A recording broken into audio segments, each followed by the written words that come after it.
का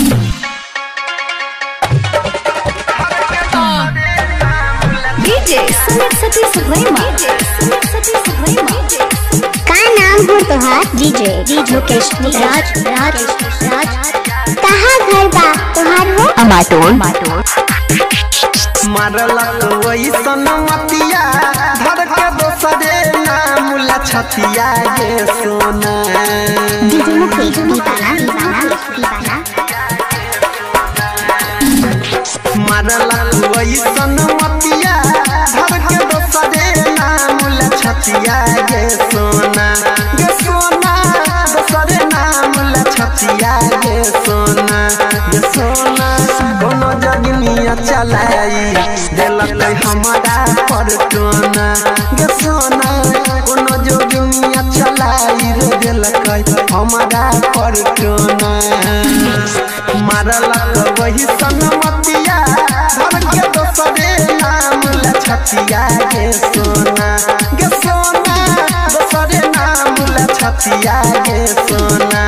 ये सोना कोनो जोगिनिया चलाई दिलक हमारा पर टोना। ये सोना कोनो जोगिनिया चलाई दिलक हमारा पर टोना। अभी आप सुन रहे हैं तेनवारी से माँ दुर्गा म्यूजिक की प्रस्तुति। डीजे सुमित सतीश। क्या नाम है आपका?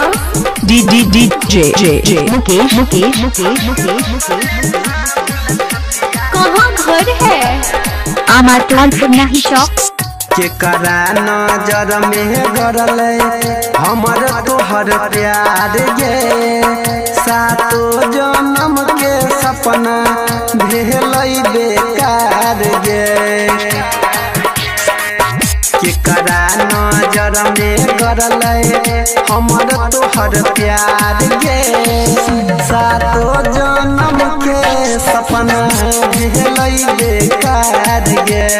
जियबो चाहे मरबो तोरा रखने छियौ दिलवा के कोना। गे सोना रखने छियौ दिलवा के कोना। गे सोना कोनो जोगिनिया चलाई दिलक हमारा पर टोना। गे सोना कोनो जोगिनिया चलाई दिलक हमारा पर टोना।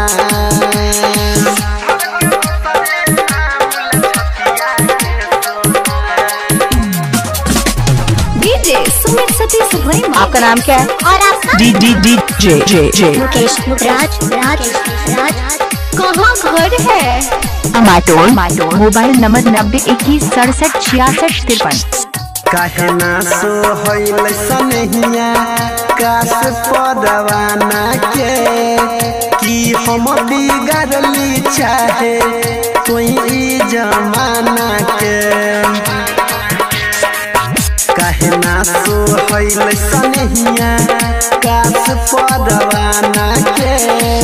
कि हम बिगड़ली चाहे कोई जमाना के। कहो रूपलाल परवीन अनिल मिलतौ अगिलो जन्म में तोड़ना। गे सोना मिलतौ अगिलो जन्म में तोड़ना। गे सोना कोनो जोगिनिया चलाई दिलक हमारा। का नाम हो तोहार? डीजे मुकेश राज राज राज। कहाँ घर बा तोहार हो? अमाटोल।